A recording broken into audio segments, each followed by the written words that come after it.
In an age when kings fought for crowns, a boy rose from Macedonia. Born in the blood of kings, yet driven by a dream beyond all borders. He sought not just a kingdom, but the world itself.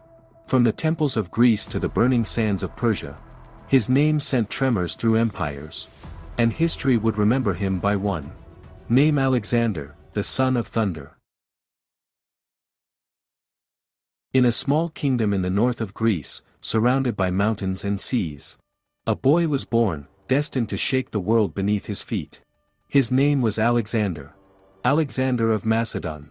From his earliest days, there was a fire in his eyes, the kind that burned with purpose. His father, King Philip II, was a warrior who united Greece under one banner. But his mother, Olympias, whispered a different truth. "You are the son of Zeus, god of thunder and sky." And Alexander believed her. He was educated by the greatest mind of his age, Aristotle. From him, Alexander learned philosophy, politics, and science. But Aristotle once told him, "If you wish to conquer the world, first conquer yourself." Yet deep inside, Alexander burned with something far greater than knowledge. The hunger for immortality. When his father was assassinated, Alexander was only 20. A young man with golden hair and storm-blue eyes, whose ambition reached beyond the horizon. He ascended the throne and swore an oath that his name would echo through eternity. His first act was to crush the rebellions across Greece. In the city of Thebes, which dared to rise against him, he showed no mercy.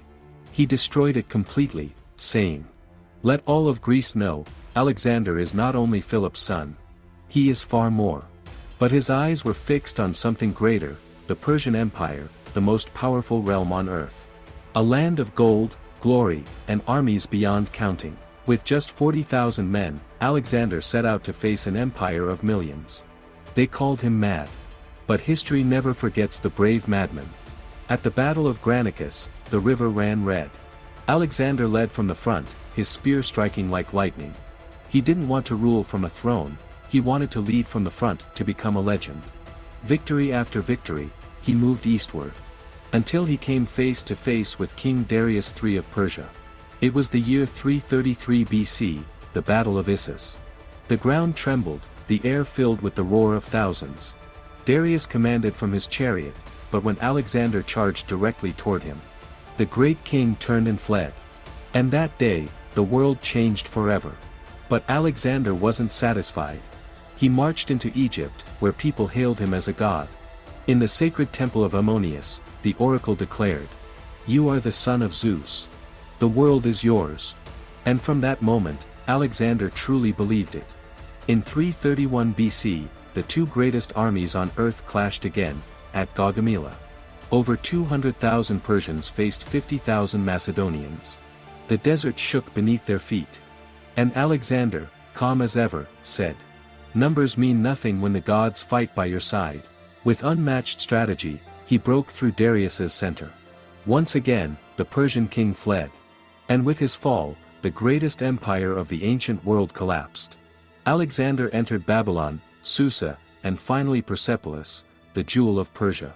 As flames consumed the city's golden halls, he whispered, "Farewell, Persia today, you bow to Greece." Yet in his eyes, there was sorrow. Perhaps he knew that by burning the glory of others, he had begun to burn his own. Even after conquering the known world, Alexander still wasn't done. His gaze turned eastward again, toward the mysterious lands of India. By the river Hydaspes, he faced a mighty king named Porus, who fought atop war elephants, under a storm of rain and thunder. It was one of the fiercest battles in history. Alexander emerged victorious, but when Porus was brought before him, he asked, "How should I treat you?" And Porus replied, "Treat me like a king." Alexander smiled. "You have answered well." But his men were exhausted. Years of war, endless marches, and the death of friends had broken their spirit. When Alexander demanded to march farther east, they refused. They had reached their limit, the edge of the world. Defeated not by enemies, but by destiny itself, Alexander turned back to Babylon. He was only 32 years old, but he had conquered everything mortal hands could reach.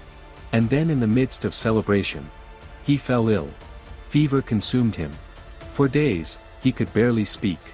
When his generals asked, "To whom do you leave your empire?" Alexander smiled weakly and whispered, "To the strongest." And with those final words, the world fell into chaos. His body never returned to Macedon.